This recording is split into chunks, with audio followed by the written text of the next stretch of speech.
Good afternoon, lads, and welcome back once again to a War Thunder discussion. My name is Jesus Christ, and you can feel free to crucify me anytime.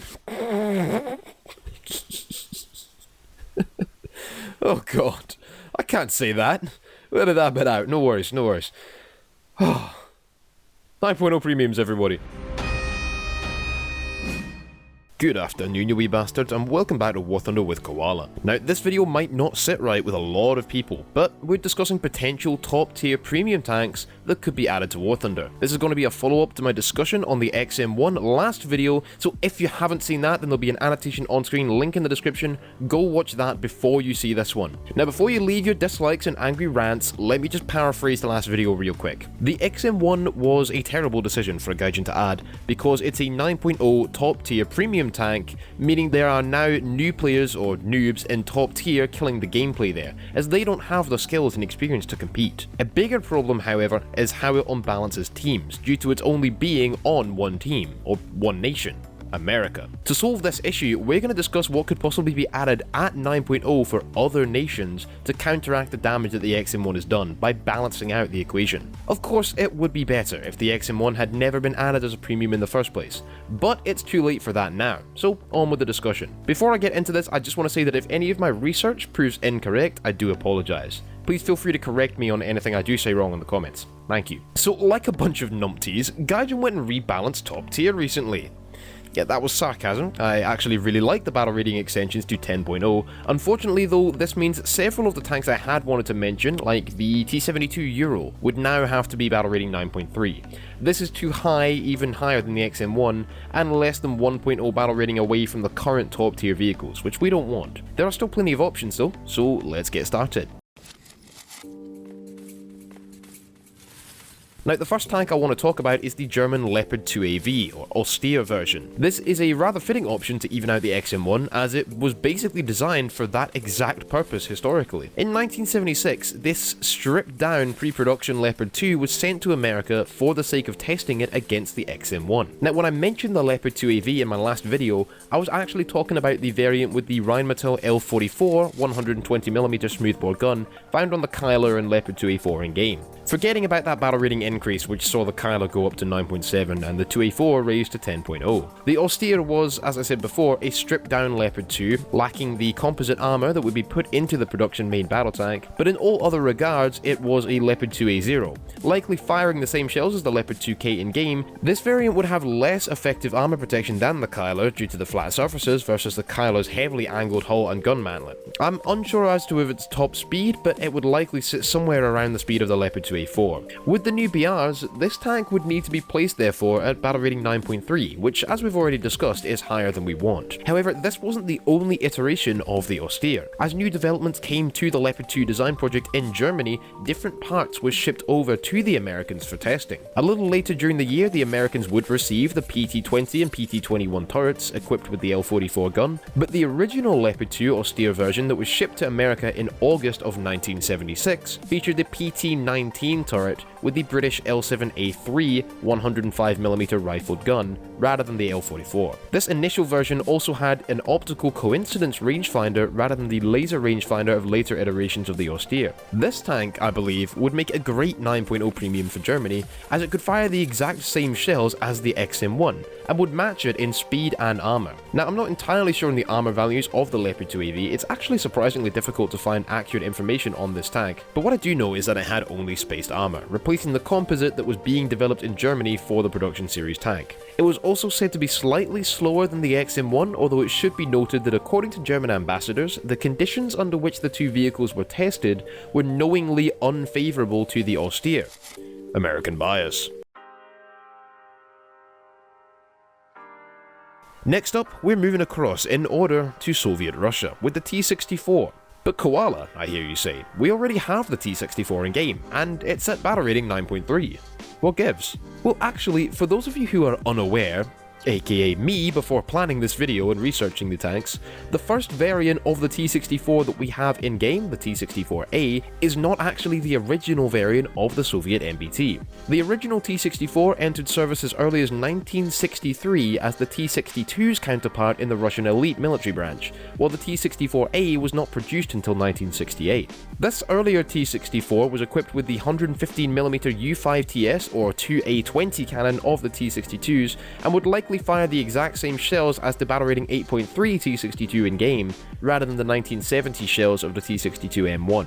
It would, however, retain the T-64's armor and mobility, making it a worthy 9.0. This tank makes an interesting counterpart to the highly mobile XM1 and Leopard 2AV, being lesser in mobility but greater in armor protection, enough to really matter when compared to the M735 shells fired by both previously mentioned tanks. Exactly 600 T-64s were produced with the 115mm gun before being upgraded to T-64A standard in the late 1960s to early 70s. This variant did lack the heat protecting panels as seen on the sides of the T-64A, but in all other regards bar the main gun, it was identical to the 1971 tank we see in game. A little bit of a simple addition, just being another T-64 variant, much more similar to regular tech tree vehicles than the XM1 or Leopard 2AV for their respective nations, but you just wait, we're not done with the Soviets just yet. However, now we're jumping all the way to France to discuss the AMX-32.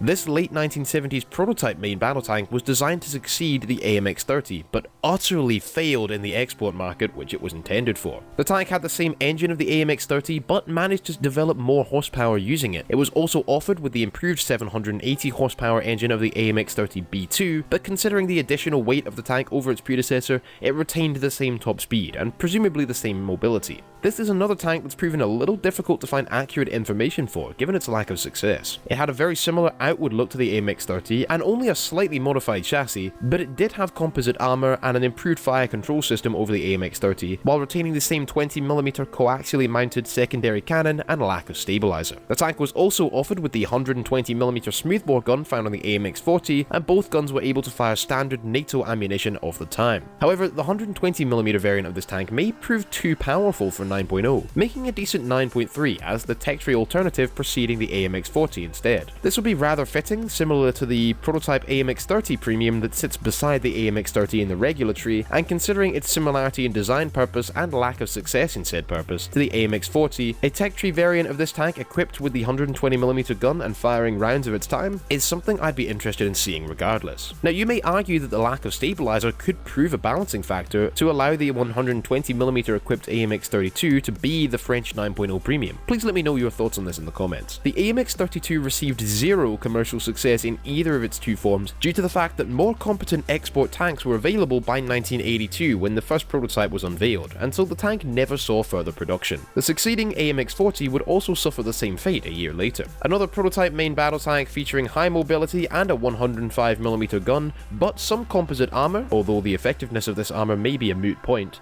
the AMX-32 would make an interesting French 9.0 Premium. Alright, now it's time for the greatest tank nation in War Thunder. It's a... you know what, never mind.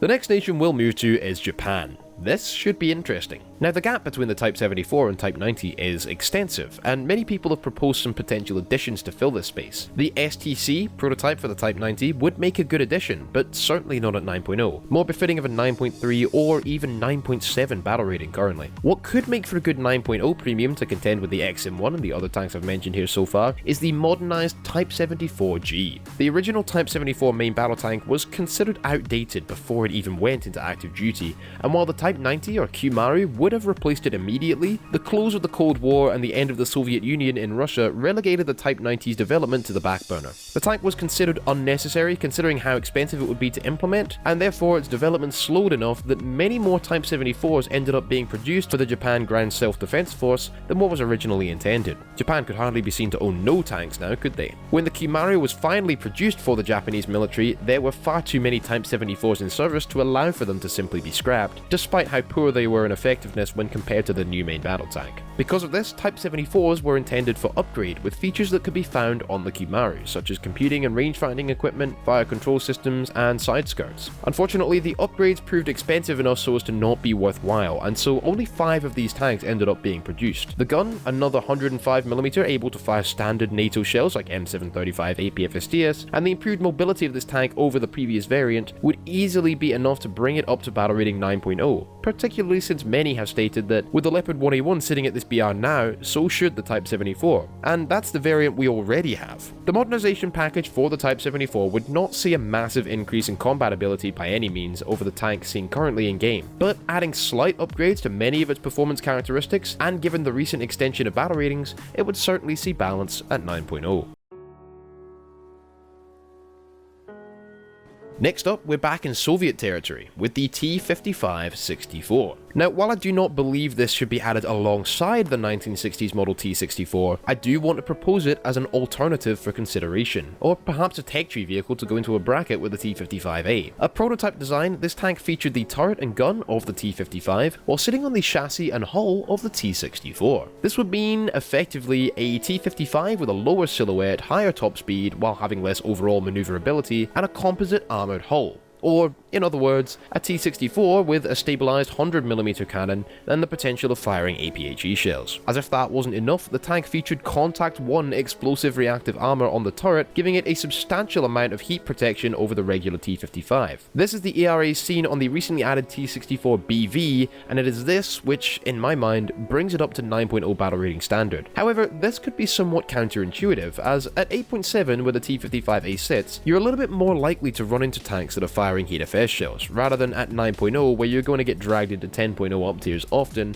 and see nothing but high penetration Sable shells, which could absolutely melt through this tank's armor. It would also lack mobility over the T-55A, beating it in top speed but losing out in turning rate and reversing speed, while losing out to the T-64A in the firepower department. However, with the ability to fire rounds with explosive filler capable of easily penetrating the other MBTs of its tier, notably the other 9.0 premiums, this tank could be more useful than you might think, able to one-shot reliably when other tanks firing M735 Sable would just take out 1 or 2 modules of crew members. Long-term players might not notice the difference, but I guarantee you new players would see more success being able to fire explosive shells. Another prototype tank, and this time one that improves upon a current 8.7 MBT like the aforementioned Type 74G, this odd little thing could be worth considering. Now I want to move over to Britain with a somewhat controversial option, and one that I am excited about.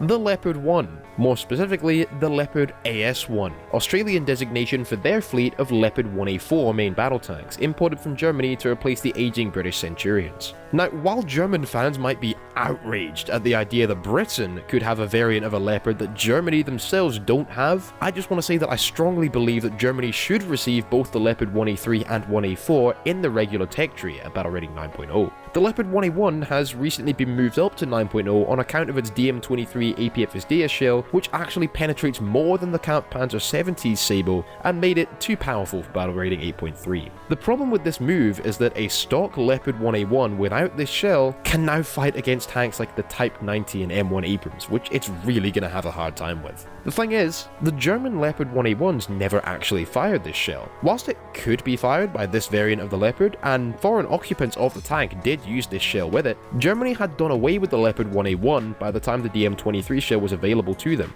instead firing it out of the more impressive Leopard 1A3 and 1A4 variants. With this in mind, both of those tanks could be added in a bracket at 9.0 with the DM23 shell stock, and the Leopard 1A1 seeing the shell removed, giving it the ability to return to 8.3. The Australian fielded Leopard AS-1 could then be added as a 9.0 British premium tank, giving Britain the mobility that they require to be effective at top tier, and obviously matching up well against the competition. The Australian Defence Force never deployed their AS-1s to combat zones, and many of them have been relegated to memorials and historical attractions or museum pieces, but any of you who are on my Discord or follow me on Twitch will no doubt have heard me beg for the AS-1 in game. The Leopard AS-1 AS-1, or Leopard 1A4, was developed in 1974 as an upgrade of the previous Leopard 1 variants, featuring new fire control and imaging systems, while doing away with the lightweight composite armor of its predecessor, the Leopard 1A3, for spaced armor instead. This variant of the Leopard looked outwardly very similar to the Leopard 2K and actually served as the original testbed for the Kyler project. It had a characteristic arrowhead-shaped gun mantlet and extended turret able to carry new radios and providing extra storage for equipment. Heavier than the Leopard 1A1, which we see in-game, and even slightly heavier than the German Leopard 1A4, the Australian Leopard AS-1 also featured a more powerful 830 horsepower engine, giving the tank a top speed of 62 kph. Interestingly enough, many modifications were made to the Australian Leopard after the first shipment arrived in 1976, outcompeting American M60 Patton tanks as the ADF's replacement for the British Centurions, which I believe were the Mark 6 variant. Don't quote me on that, let me know in the comments. These included crew comfort systems to combat the extremely harsh climate of Australia's Northern Territory, which can reach 60 degrees Celsius in the summer, and the electronic digital gunnery aid, which improved accuracy of the main gun in tandem with newer onboard computer systems. Other modifications such as camouflage and mine clearing equipment would not be seen in a Leopard AS-1 in War Thunder, but what could make for an interesting addition to the game is Australia's own modification of their Leopard 1A4s to use the lightweight composite armor from Germany's Leopard 1A3s. This armor was made of a type of plastic sandwiched between the inner and outer plates, and while the Leopard 1A4 in Germany saw the removal of this, creating simple spaced armor where the filling had been on the 1A3, Australian modification in the 1990s saw this composite filling replaced, which gave the Australian Defence Force perhaps the best ever combat variant of a Leopard 1. Featuring improved computing and fire control equipment, storage capacity, engine power output, and armor over any other iteration of the German MBT, including the later developed Leopard 1A5. The AS-1 was also capable of carrying more ammunition than the German counterpart, and yet retained the 1A4's reportedly improved reloading rate over the 1A3. 103 Leopard AS-1s saw service with the ADF, including bridge layers and armored recovery vehicles, which are currently being phased out of service, replaced by the Abrams-derived M88A2 Hercules, just as the Aussie main battle tank itself was replaced by the legendary M1A1 Abrams. Since no Australian vehicle can be found in the British tech tree beyond 5.0 with the Sentinel cruiser tank AC-4 Thunderbolt, the addition of the Leopard AS-1 to the British tech tree might be a strange suggestion. Once again, you lads will have to let me know your thoughts in the comments. But as for other options, the British don't really have too many. The Khalid or Sheer 2 tanks would both be worth consideration, both being Middle Eastern iterations of the Mark V Chieftain, but with very little that would separate these tanks in-game, they would likely have to sit at battle rating 8.7, rather than matching everything else previously mentioned at 9.0, and this doesn't seem very fair to me. Many people have suggested later variants of the Vickers main battle tank, but upon inspection, none of these tanks would actually make for good 9.0s, with the Mark II and Mark IV likely sitting between 7.7 and 8.7, and the Mark VII likely befitting a 9.7 or even 10.0 battle rating. While I do wish for all of these variants to be added into the game at some point, I'd much rather have them in the regular tech tree, and I think it would be extremely poor form for Gaijin to put these tanks, which bring to the table the mobility that Britain desperately needs at top tier, behind a paywall, especially with the Aussie Leopard AS-1 ripe for implementation. There is also the FV-101 Scorpion CVRT, which would perform similarly to the German Begleitpanzer 57 in-game, but once again, a vehicle such as this definitely belongs in the regular tech tree. It would also likely sit at 8.7 alongside the Begleitpanzer, still denying Britain an on-par premium. If any of you lads do want to suggest a potential alternative to the Leopard AS-1 as a British 9.0 premium, then please feel free to do so, but other than that, that's going to conclude this video. It's actually been quite fun to research and create this one, so if you want to see more like this, let me know in the comments, as well as sharing your opinions on the possibility of any or all of these tanks making it into the game as 9.0 premiums. Even if you don't believe adding more top tier premiums to balance out the XM1 is a good idea, it is a lot of fun to discuss, and if any or all of these tanks were to make it into the regular tech tree, I certainly wouldn't be averse to that either, and I don't think too many people would. If anybody from Gaijin happens to see this, I highly recommend implementing these vehicles in this manner to help counteract the damage currently being caused by the XM1. It's always nice to see new and unique premium vehicles, and I hope the information I presented here helps in that endeavour. I hope you lads have enjoyed, leave a like if you did, and be sure to subscribe if you haven't already. Come follow me at all the links in the description below, and always remember, keep your bagpipes to hand, your kilt on, and I will see you next video.